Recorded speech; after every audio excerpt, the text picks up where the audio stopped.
चुनाव 2024 में बीजेपी को उत्तर प्रदेश में भारी नुकसान हुआ। बीजेपी 80 में से सिर्फ 35 सीटें ही जीत पाई। मुजफ्फरनगर में भी पार्टी को हार का सामना करना पड़ा। पूर्व केंद्रीय मंत्री संजीव बालियान यहां से चुनाव हार गए। इसी हार को लेकर बीजेपी नेताओं में ही फूट पड़ती दिख रही है। संजीव बालियान और संगीत सोम एक दूसरे पर हार का ठीकरा फोड़ रहे हैं।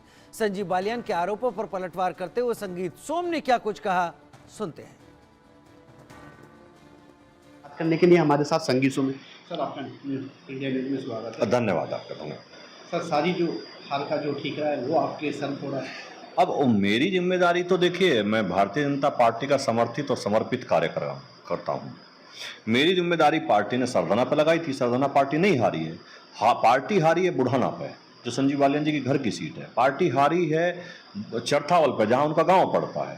वो दोनों सीटें हारी है, तो इस पर तो संजीव बालियान जी को, मेरी तो जिम्मेदारी वहां थी नहीं। मैं तो वहां गया नहीं, ना मैं प्रचार के लिए गया, ना मुझे कोई जिम्मेदारी दी गई। तो जिसकी जिम्मेदारी थी उससे जाने। संजीव बालियान जी की खुद की जिम्मेदारी थी। संजीव बालियान जी ने मीटिंग में बैठ के कहा था, जिस दिन प्रदेश अध्यक्ष जी और सीएम साहब बैठे थे, कि मुझे केवल सरधना पे कह दो संगीत सोम जी को, बाकी पे किसी में मुझे जरूरत नहीं है। तो फिर मेरे सिर पर ठीकरा क्यों फोड़ेंगे? और उसके बावजूद भी अगर कोई बात है तो उन्हें मीडिया से नहीं करनी चाहिए। उन्हें अपनी बात कहने का अधिकार है, लेकिन वो पार्टी प्लेटफॉर्म पे कहनी चाहिए। क्योंकि उन्होंने एक जिक्र कल कॉन्फ्रेंस में किया है, जो सरकारी सुविधाएं है वो सरकारी सुविधाओं का भी जिक्र किया कि संगीत सोम उनका लाभ ले रहे हैं। ऐसी क्या सर सुविधाएं है? मेरे पे तो घर भी अपना है, मेरे पे गाड़ी भी अपनी है, मेरे पे कपड़े भी अपने हैं, मेरे पे मोबाइल भी अपना है। मेरे पास कोई सरकारी सुविधा नहीं है। वो सुविधा जो वाले वो अपनी सुविधा की चर्चा कर रहे होंगे। सरकारी गाड़ी बंगला उन्हीं के पास है, मेरे पास नहीं है। उन्होंने जो है शेर शायरी में कहा कि समुंदर हूँ दोबारा लौट के आऊंगा। क्या? देखिए, मैं इस पे इतना ही कहूंगा कि पत्थरों पे सर पटकने के सिवा क्या मिलता, एक समंदर को बिलखने से भी भला क्या मिलता। इसलिए वो क्या कह रहे हैं क्या नहीं कह रहे हैं, मैं उनकी किसी बात का जवाब नहीं दूंगा। क्या सर, क्या नसीहत देना चाहेंगे? मैं उनसे यही कहूंगा कि भारतीय जनता पार्टी के कार्यकर्ता भारतीय जनता पार्टी के कार्यकर्ताओं के तरीके से अपनी बात पार्टी में रखनी चाहिए, ना कि हम अपनी बात पार्टी फोरम से बाहर रखें। कुछ अभी जब आपकी प्रेस कॉन्फ्रेंस हो रही थी उसके दौरान एक पेपर जो है लोगों में बांटा गया है। मैं उस पर अभी मुकदमा करा रहा हूँ। वो किसी का फर्जी बटा हुआ है और मैं उस पर अभी पुलिस को भेज रहा हूँ कि इस पर मुकदमा करें, किसने ये बांटा है। क्योंकि जो बालियान हैं उन्होंने ये भी कहा है कि संगीत सोम ने जो है सपा को चुनाव लड़वाया उनको। तो फिर सरधना क्यों नहीं हारे?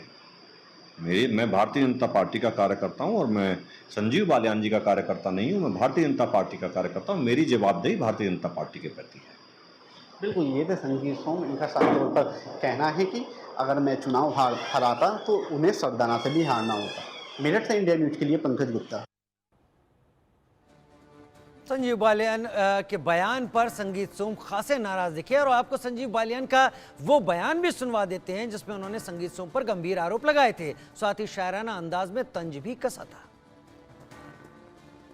उम्मीद रखूंगा अपनी पार्टी से कि जो बिल्कुल खुले तौर पर जिन्होंने समाजवादी पार्टी का चुनाव लड़ा है और यहाँ बड़ी पोजीशन लिए हुए हैं और सरकारी सुविधाएं भी ले रहे हैं, तो कृपया करके पार्टी, मेरा निवेदन रहेगा, पार्टी इस पर शायद ध्यान देगी और कार्रवाई निश्चित। पूर्व विधायक संगीत सोम ने कहा था कि एक बयान बहुत वायरल हुआ उनका कि स्तर नहीं है आपसे बात करने का, ऐसा क्या है इस तरह? अब ये तो मैं कह नहीं सकता। मैं PhD हूँ वेटनरी साइंसेज में, 2 बार मुजफ्फरनगर का सांसद रहा हूँ, 8.5 साल केंद्रीय मंत्री रहा हूँ, सरकारी नौकरी में भी रहा हूँ।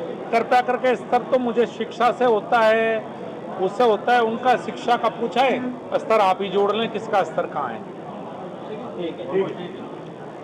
मेरा पानी उतरता देख किनारे पर घर मत बना लेना, मैं समंदर हूँ लौट के जरूर आऊंगा। बहुत आभार।